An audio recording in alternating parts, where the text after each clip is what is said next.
Anakmu belum lahir. Bentrokan sengit antara wanita misterius dan bos dingin. Siapakah yang akan menang? Judul, bertanggung jawablah bos arogan. Author, Emma Riosa.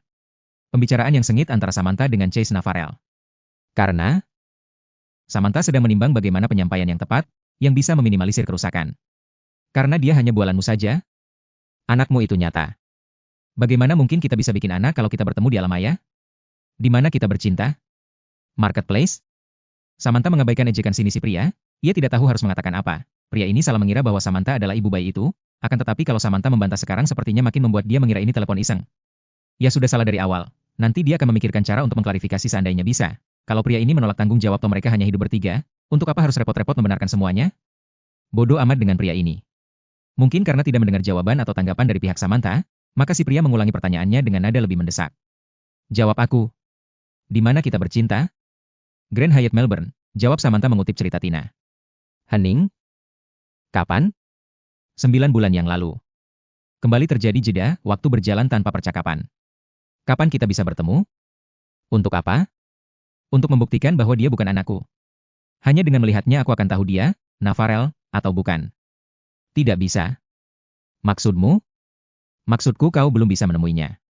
Dari tadi kau bersusah payah untuk meyakinkan aku bahwa aku menelantarkan anakku di luar sana. Sekarang giliran aku mau melihat dia, kau bilang tidak bisa. Kau membingungkan. Pernah ada yang bilang itu padamu?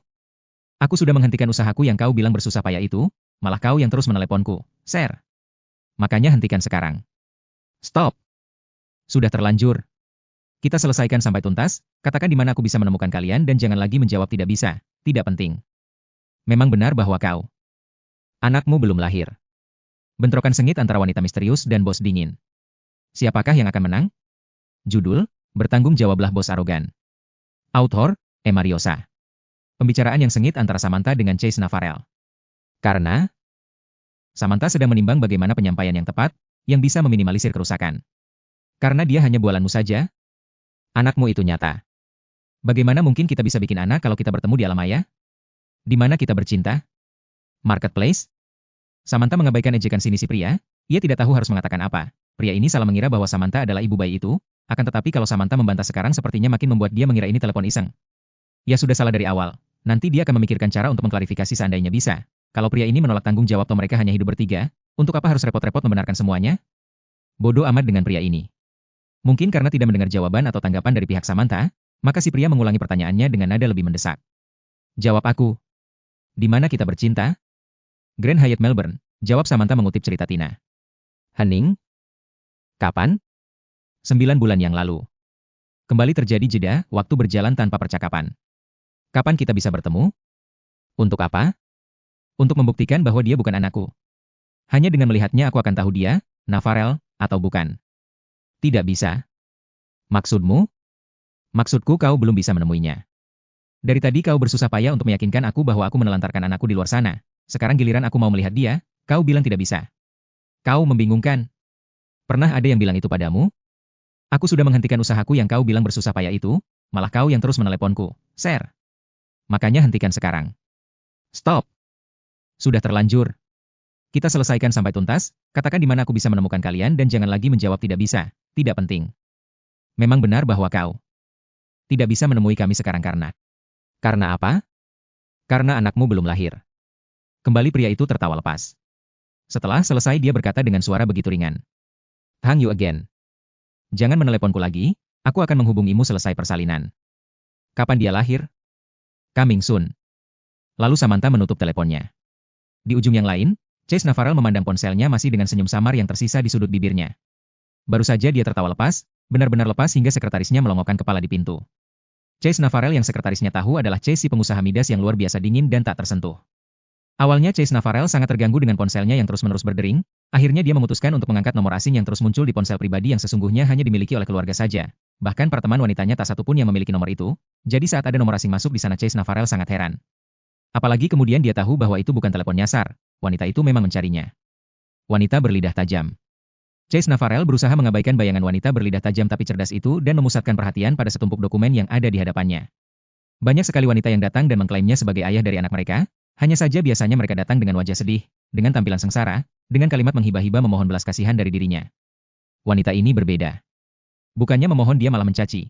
Bukannya memelas dia malah berteriak dan menyuruh Chase Navarel melupakan. Chase Navarel menekan nomor sekretarisnya. Yes, sir. Tolong kau lihat catatanmu, 9 bulan yang lalu aku sedang berada di mana, cek sekarang lalu beritahu aku. Persis 9 bulan, Mr. Navarel?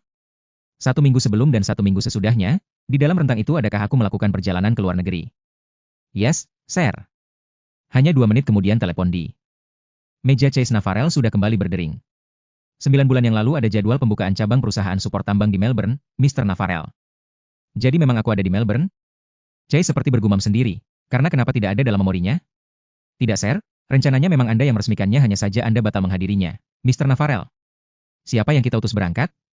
Orang kita dari kantor pusat Brisbane?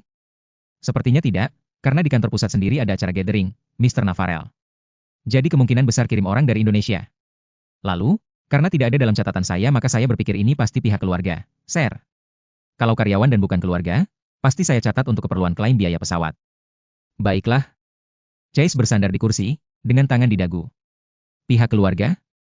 Jadi bisa jadi yang berangkat salah seorang dari adik-adiknya atau bisa siapa saja kan? Ada lagi yang bisa saya bantu, sir? Panggil Salim ke sini. Baik, sir.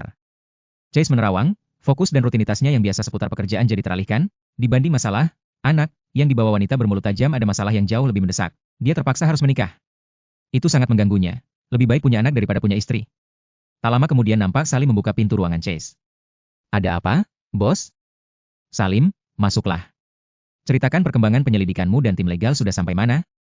Chase ingin tahu sampai di mana upaya mereka menggagalkan klausul tidak masuk akal di akta pendirian perusahaan milik kakeknya. Cukup sulit, kami bahkan sudah minta tolong orang-orang dari Kemenkumham akan tetapi mereka bilang klausul itu tidak bisa diubah. Chase memandang Salim, sahabat sekaligus wakilnya, dengan pandangan gusar. Apa tidak sebaiknya kau menemui kakekmu tersayang? Grandpa favorit? Sudah kulakukan dan jawabannya, para pendiri perusahaan itu adalah orang-orang yang bahagia hidup berkeluarga, jadi klausula para pengendali haruslah berstatus menikah itu wajib dan tidak bisa diganggu-gugat. Jadi opsinya adalah merelakan perusahaan kakekmu atau kau menikah. Kalimat Salim membuat Chase termenung. Kakek pasti merana jika perusahaan itu jatuh ke tangan orang lain, gumamnya. Of course, kalau begitu satu-satunya jalan jika ingin menyelamatkan kerajaan kakekmu, kau harus menikah. Pasti ada jalan lain, aku akan menemui kakekku begitu dia pulang dari perjalanan panjang bulan madunya yang entah keberapa. Salim tertawa. Aku heran, kau sangat menyayangi kakekmu yang begitu berbahagia hanya dengan satu wanita, tapi kau tidak tertarik mengikuti jejaknya. Aneh. Karena lingkunganku orang-orang kawin cerai seperti domba, salah satunya kau. Tawa Salim kembali terdengar. Sorry bro, aku turun naik, tapi bukan kawin cerai. Oleng kau? Bersambung.